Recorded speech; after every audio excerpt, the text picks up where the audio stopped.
pique mais c'est bon. Anne Romanoff. Je vous présente quelqu'un qui imprime beaucoup sa personnalité, c'est Jérémy Lorca. Il veut vous demander, Catherine, que vous soyez son mentor. Oui. Catherine Ney, vous êtes belle, chic, Oh. cultivée. Vous en êtes à votre 42e année de carrière chez Europe 1. Moi, je suis ici depuis 6 mois et à chaque chronique, j'ai l'impression de jouer ma vie. Clairement, vous êtes mon idole. Devenez mon mentor, Catherine. Ah oui, oui. J'oublierai Anne Romanoff pour vous. Apprenez-moi le métier. Bonjour la reconnaissance. On a Ouais, tellement de points communs. Comme vous, mon seul diplôme, c'est le bac. Et comme vous, j'ai fait une fac de droit, mais que j'ai arrêté pour être conseiller téléphonique pour me payer des cours de théâtre. Sauf que ça n'a pas bien marché. J'avais été embauché aux 3 Suisses pour répondre au téléphone. Mais quand je voulais faire de l'humour pour mon premier appel, j'avais répondu 3 cuisses, bonjour, Jérémy, à votre écoute. Ah, je ne vous comprends pas. Vous avez un cheveu sur la langue? Et bah vous le crachez, vous me rappelez?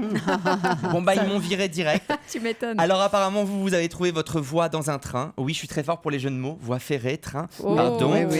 Alors vous expliquez que vous aviez 12 ans, que vous avez aperçu une fille de 23 ans qui fumait, qui avait l'air indifférente. Vous avez dit elle a l'air libre, elle maîtrise sa vie, elle voyage seule, elle doit être journaliste, je veux faire ça plus tard. Et je vous comprends tellement. Parce qu'à 12 ans j'ai regardé un film érotique et je me suis dit ok, moi aussi je veux faire ça plus tard. Zut, je n'ai pas les outils nécessaires. Bon bah autant en rire, je vais faire de l'humour.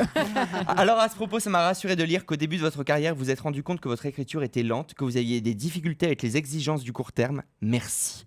Si vous pouviez me signer des dispenses pour Anne, ça m'arrangerait. Parce que moi, il me faut 4 jours pour sortir une vanne sans avoir l'assurance qu'elle soit drôle. C'est assez dramatique. Alors, il y a un épisode de votre carrière qui m'a beaucoup amusé. C'est ce dont on a déjà parlé. C'est le jour où vous aviez, avec une collègue, fait fureur à l'Assemblée. Vous étiez arrivé en jupe et en cuissard. Tous les hommes vous regardaient. Certains vous ont demandé de partir. C'est finalement Chaban-Delmas qui a pris votre défense et qui a crié « Mais laissez-les tranquilles !» C'est incroyable, Catherine. C'est exactement ce qui m'arrive quand je rentre dans un bar. Je m'assois, je parle avec des gens qui se mettent à faire des grands signes. Le videur arrive et il me dit toujours « Mais laissez-les tranquilles !» Dans les années 70, la cofondatrice et rédactrice en chef de l'Express, Françoise Giroud, avait recruté plusieurs journalistes canons car elle était persuadée que les hommes politiques se dévoileraient plus facilement face à des femmes. Je comprends ce que vous avez dû vivre, puisque moi-même, je suis la touche-arme de cette émission.